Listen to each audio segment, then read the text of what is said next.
With EA releasing their roster update for the trade deadline, I figured it was time to update you guys on the state of the roster editing spectacular. Obviously, earlier in the year, I put out that first video that went alongside the editing doc that we have, and throughout the year, I have continued to edit player overalls and potentials, and I have absolutely continued to add players into the game, and I'm at the point now where pretty much all my major changes are done. We're good to go pretty much up until either the draft, where we might edit certain player overalls and potentials, and then of course free agency, where I'll be putting people into the right place. Aside from that, we are good to go. There's 200 some odd created players that have information up as far as as far as being on the editing dock is concerned. You have undrafted players, you have NCAA prospects. Any missing player that it makes sense to add is there. And then, of course, for me, I have the updated info as well. The only thing, of course, that you cannot update, and you should be well aware of this, of course, if you have already started your editing, and that is that there's nothing you can do about moving draft picks. So for franchise mode series, for me, moving forward, technically the draft pick situation isn't going to be correct. But if you think about it, nor will EA's roster, because holy hell, conditional draft picks and their involvement in trades.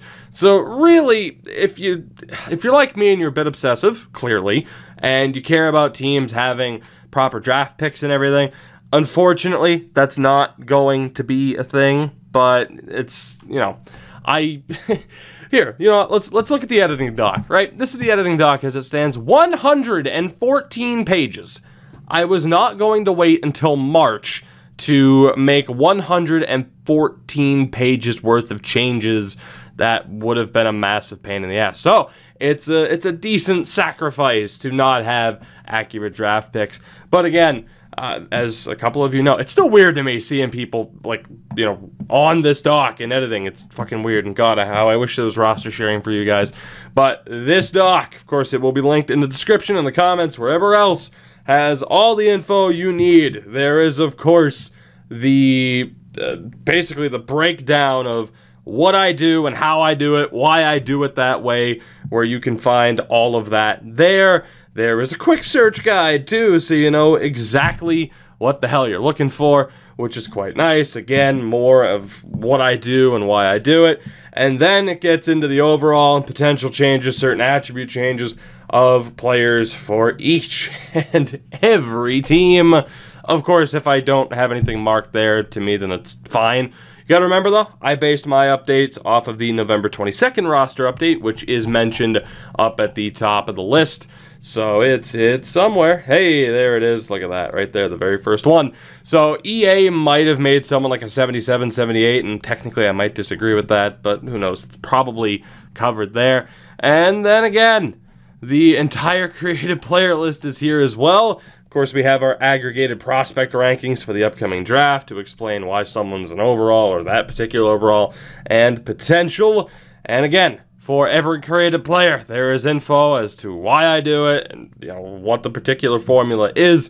And when it comes to editing certain names, yeah, there we go. And when it comes to adding in prospects, again, as I go through in this massive amount of text here, this is the basic information, right? If you're thinking to yourself, well, Altai Barmakian, you have him listed as a sniper, but what should the attributes be? Just be generic with it. That's what EA does anyway, especially with like Swedish prospects. That's why people have like 64 endurance. I said that very awkwardly. So just be generic with it. The important thing is the overall number and the potential itself. But again, we have, I think, 200 some odd created players. This is page 71. The next half, we'll say. Although, hey, I can delete that. I don't need that anymore. That was just my template. But yeah, the rest of it is there. It's a lot. And of course, you don't have to add everything. You are going to see overall numbers, potentials that you disagree with, and that's all well and good, right? It's all well and good. But for those of you who care, for those of you who want the information, it is out there. And I think that pretty much covers what we're doing here today. I mean, I'm not going to go through like I normally do and be like, hey, here's everything, because all the information is now here on this editing doc, and we will hope, we will pray. I was actually going to go to the free agent list, but we will hope, we will pray that roster sharing is a thing in NHL 20, or as so many of you say, that EA hires me. One or the other. I'm okay with either. Thank you guys for supporting the channel in terms of, you know, especially this, obviously in general, but especially in terms of the whole roster editing thing. It's kind of weird to be known as, hey, the roster editing guy, or one of them, but hey, I'll take it. I would be insane enough to be doing this anyway. So, maybe not to this extent if I wasn't on YouTube and Twitch, but you get the point. That is it, though. So, feel free to download EA's most recent update and then go batshit insane with changing whatever the hell you think needs to be changed, alongside using this guide, of course.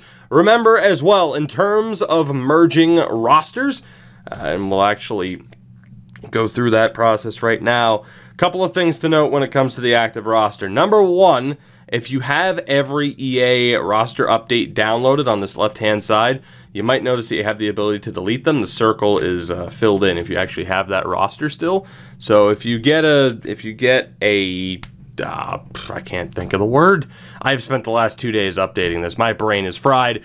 If you have too many files downloaded, it won't let you download the newest one from the 27th, then it's quick and easy to just delete those. And remember, when merging rosters, all it's going to do is move your created players over to the most recent update, and you're going to have to reassign all those created players. So if you've done a lot of editing so far, you'll have to decide if it's worth having to go back through and reassign all of those players. I am out of here for now. Thank you. Appreciate it as always. Of course, there are ongoing series on the channel right now. A new series will more than likely be coming as well to make use of these updated rosters as of the deadline. And I will see you guys in terms of a roster editing update probably a week or two into free agency, more than likely.